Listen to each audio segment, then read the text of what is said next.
بسم اللہ الرحمن الرحیم۔ السلام علیکم۔ آج ہم پڑھیں گے سورہ اعراف رکو نمبر 15۔ فرعون سے اس کی قوم کے سرداروں نے کہا، کیا تو موسیٰ اور اس کے قوم کو یوں ہی چھوڑ دے گا کہ ملک میں فساد پھیلائیں اور وہ تیری اور تیرے معبودوں کی بندگی چھوڑ بیٹھے؟ فرعون نے جواب دیا، میں ان کے بیٹوں کو قتل کراؤں گا اور ان کی عورتوں کو جیتا رہنے دوں گا۔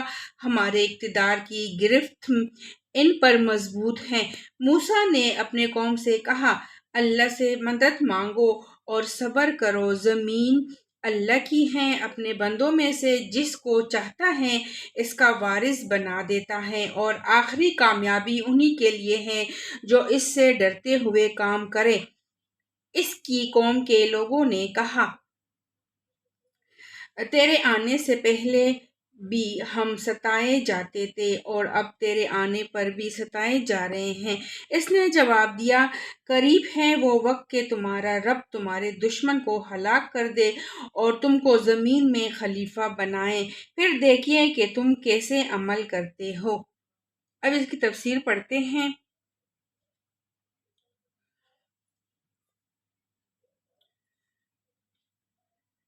فرعون نے پانسا پلٹتے دیکھ کر آخری چال یہ چلی کہ اس سارے معاملے کو موسیٰ اور جادوگروں کی سازش قرار دے دی اور پھر جادوگر کو جسمانی عذاب اور قتل کی دھمکی دے کر ان سے اپنے اس الزام کا اقبال کرا لے، لیکن یہ چال بھی الٹی پڑی۔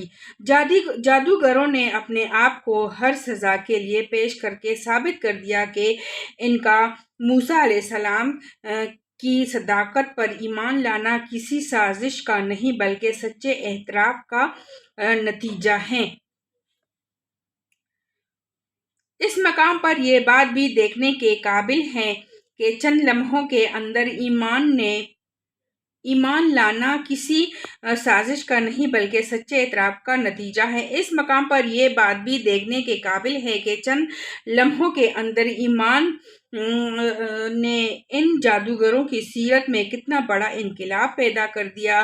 ابھی تھوڑی دیر پہلے انہی جادوگروں کی ذہانت کا یہ حال تھا کہ اپنے دین آبائی کی نصرت اور حمایت کے لیے گھروں سے چل کر آئے تھے اور فرعون سے پوچھ رہے تھے کہ اگر ہم نے اپنے مذہب کو موسیٰ کے حملے سے بچا لیا تو سرکار سے ہمیں انعام تو ملے گا نا، یا اب جو نعمت ایمان نصیب ہوئی تو انہی کے حق پرستی اور اولوال عزمی اس حد کو پہنچ گئی کہ تھوڑی دیر پہلے جس بادشاہ کے آگے لالچ کے مارے بچے جا رہے تھے، اب اس کی کبریائی اور جبروت کو ٹھوکر مار رہے ہیں اور ان بدترین سزاؤں کو بھگتنے کے لیے تیار ہے جن کی دھمکی وہ دے رہا ہے، مگر اس حق کو چھوڑنے کے لیے تیار نہیں ہے جس کی صداقت ان پر کھل چکی ہے۔